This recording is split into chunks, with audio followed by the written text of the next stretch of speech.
007 Bloodstone. Was it any good?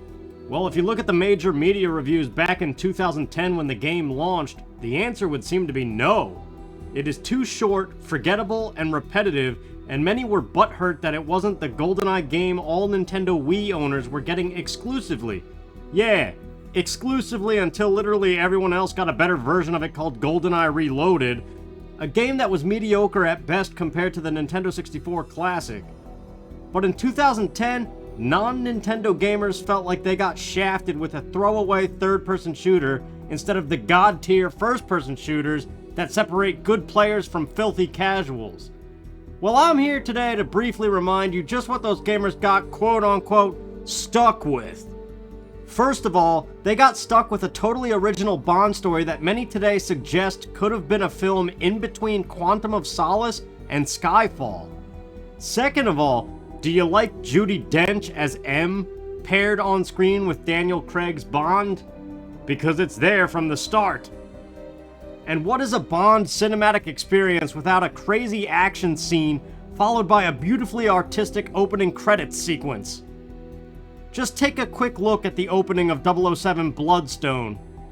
Daniel Craig parachutes onto a yacht, pummels a bad guy, jumps onto a boat to avoid a rocket launcher, chases another boat while crap explodes everywhere, and ultimately ends up in a high-speed chase with a vehicle armed with a bomb that he must ram the heck out of.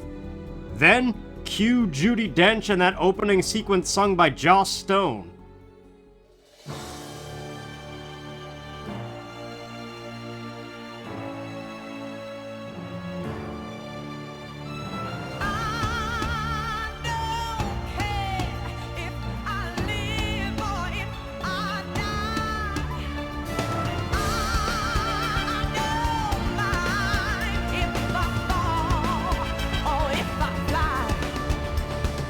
For my third point, what do you think when you think of Daniel Craig's portrayal of James Bond? Gritty and rough with a cool and collected demeanor and a penchant for raw action without over-the-top gadgets, right? Bloodstone's gameplay gives you that. It's guns and fists the whole way with nothing more than a mere cell phone that occasionally hacks stuff. You won't find any watch lasers or exploding pens here. Heck, even car missiles are absent, which may be a little bit of a bummer, but the stripped-down flavor suits Craig's Bond. And might I remind you that GoldenEye Reloaded doesn't have any of that stuff either. Now, I'll be a little fair and agree that the game is a bit formulaic. You are on foot, then in some sort of car or boat chase, then on foot again for almost all the mission locales. Plus, the gameplay consists almost entirely of hiding behind cover before shooting pretty routine enemies, and the guns at play almost don't matter so long as they shoot, with the exception of the classic silenced P99, which feels great when combined with a skill called Focus Aim that guarantees a headshot on up to 3 enemies at once. And well, that's the gameplay, so I see where the dislike comes from, but it's really not much different than a first-person shooter where you, well, shoot stuff over and over. But more than anything, 007 Bloodstone feels like you are immersed in a James Bond movie, which is really all you can ask from such a game and sets it apart from other 007 games.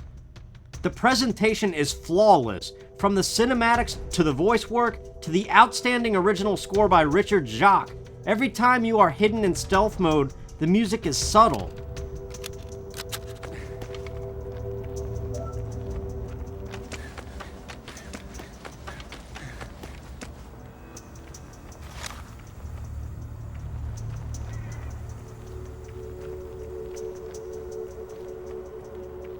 But it comes roaring in whenever a firefight or chase scene is happening.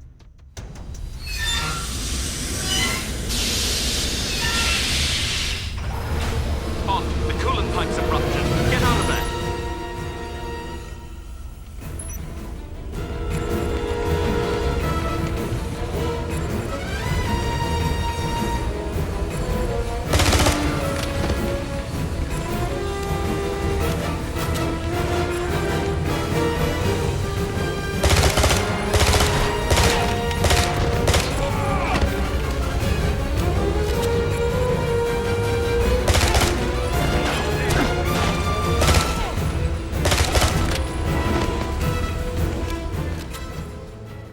Moreover, the third-person element does the James Bond name favors by allowing for parkour moves, elaborate stunts, and just otherwise signature Bond moments like jumping out of a window.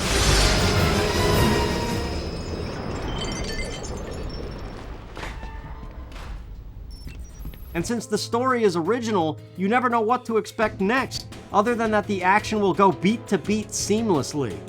My favorite sequence had to be the Siberian hovercraft and plane chase, all to launch a guy out of a window. Shoot me, you'll still die.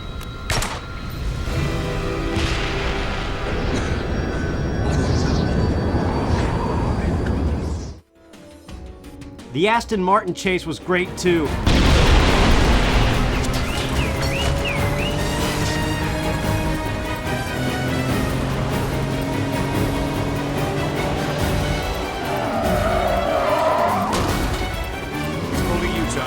Where's he heading? He seems to be going to the docks, 007. Stay with him. We can't lose those documents. And as far as the on-foot sections, the casino mission was superb. Get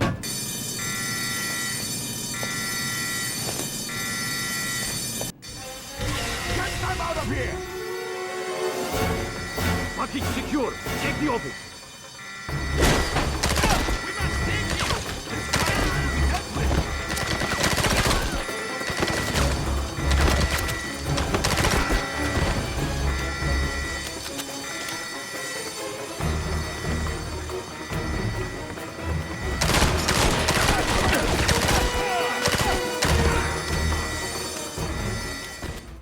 But I did say briefly, and I don't want to waste any more of your time.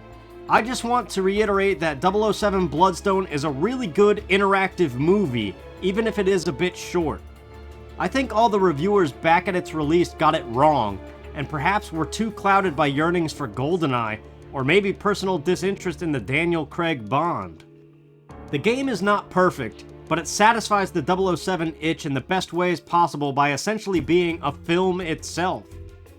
And did you know it was due to have a sequel, but the sales were so bad that essentially the public not only canceled it, but destroyed the developer's studio Bizzare Creations Limited. So we are forever left with a cliffhanger ending and a nameless villain, and a solid video game that is now abandonware, only to be played on dying PlayStation 3s and broken Xbox 360s or old PCs. Perhaps let this serve as a warning before you dump on a game for the wrong reasons. Don't believe me? Play it yourself, or find a long play on YouTube. Bring some popcorn and enjoy yourself. I'm Bill from Good Old Days Gaming, and thanks for watching.